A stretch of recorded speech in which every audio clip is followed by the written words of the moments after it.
అంత ఘాటుగా ఉందా నా ముద్దు? ముద్దు ఘాటు కాదు, నాకు పడింది ఘాటు. ఇంకో ముద్దుతో మందు వేస్తా. వద్దు, ముందు నువ్వు కొంచెం దూరంగా ఉండు. ఏమిటా మీద పడ్డం? ఈ మగాళ్ళు ఎప్పుడు ఇంతే, అసలు మనసు అర్థం చేసుకోరు. అత్తయ్యని మావిని తప్పించుకొని ఎంతో కష్టపడి నీ రూమ్ లోకి వస్తే ఎందుకు? నన్ను అల్లరి పెట్టడానికా?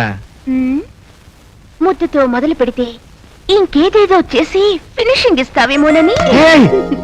ఏమిటి అల్లరి? అమ్మ నాన్న చూస్తారు. పోనీ బీచ్ కో పార్క్ కో వెళ్దామా? మార్నింగ్ టైంలో ఎవ్వరూ ఉండరు, మన ఇష్టం చెడు చేసుకోవచ్చు. ఇప్పుడు కుదరదు, నేను ఊరికెళ్తున్నాను. ఎక్కడికి? నేను వస్తా, అక్కడే చక్కగా ఎంజాయ్ చేసుకోవచ్చు. హనీమూన్లా. నేను వెళ్ళేది అడవికి. అయినా వస్తా. రాముడు వెనక సీత వెళ్ళలేదా? అక్కడ నేను పర్ణశాల కట్టుకుని పడుకోవడానికి వెళ్ళలేదు. మరి దేనికి? ఎవరితో చెప్పను, ఒట్టేస్తే చెప్తాను. మన ప్రేమ మీద ఒట్టు ఎవరితో చెప్పను. యమధర్మరాజుని ఇంటర్వ్యూ చేయడానికి వెళ్తున్నాను. అమ్మో యమధర్మరాజు! అరవకు, అతను నన్నేమి కొరుకురంలే. అతని మనుషుల ద్వారా నేను పెడుతున్నాను. ఈ విషయం అమ్మ నాన్నలకు తెలియకూడదుమా? ఎవరికి చెప్పకూడదంటే నాకు ముద్దివ్వాలి.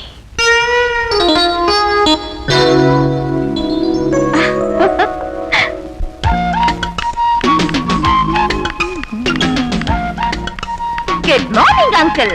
Very good morning babe. అదేమిటమ్మా ఆ మూతి చుట్టూ అదేమిటి?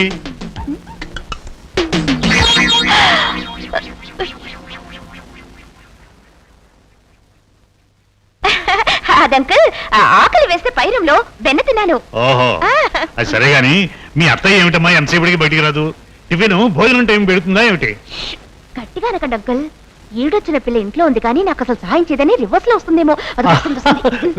ఎప్పుడైనా నా పని నువ్వు చేయక్కర్లేదమ్మా, విజయ్ పని చూసుకుంటే చాలు. పోందంటే మీరు మరీను. వాడెక్కడ ఇంకా రాలేదే?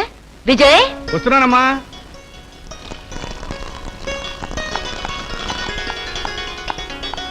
తొందరగా టిఫిన్ పెట్టమ్మా, ఫ్లైట్ టైం అయింది. ఇంత హడావిడిగా ఎక్కడికి ప్రయాణం? అడవికి. అడిగితే ఎందుకమ్మా? నువ్వు బంగారు లేడింది ఏమన్నావా? అది కాదు డాడీ, అది ఏమిటమ్మా?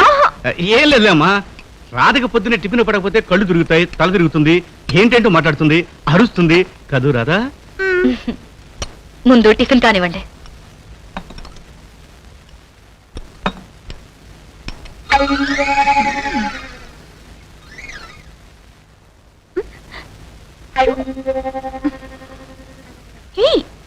ఏమిటో టిఫిన్ బాగాలేదా? బాగోలేదా? నాకు బాగుంది. నాకు బాగుందమ్మా, కాకపోతే 2-3 రోజుల వరకు నీ చేతి వంటకు దూరం అవుతున్నాను కదా అనిపించి ఫీల్ అవుతున్నాను అంతే. ఇంతకీ ప్రయాణం ఎక్కడికో చెప్పనే లేదు? ఢిల్లీకి. అదేనమ్మా, ఇంగ్లీష్ పేపర్ పెడదామని దానికోసం ఢిల్లీ వెళ్తున్నాను. 2-3 రోజులు వచ్చేస్తాను.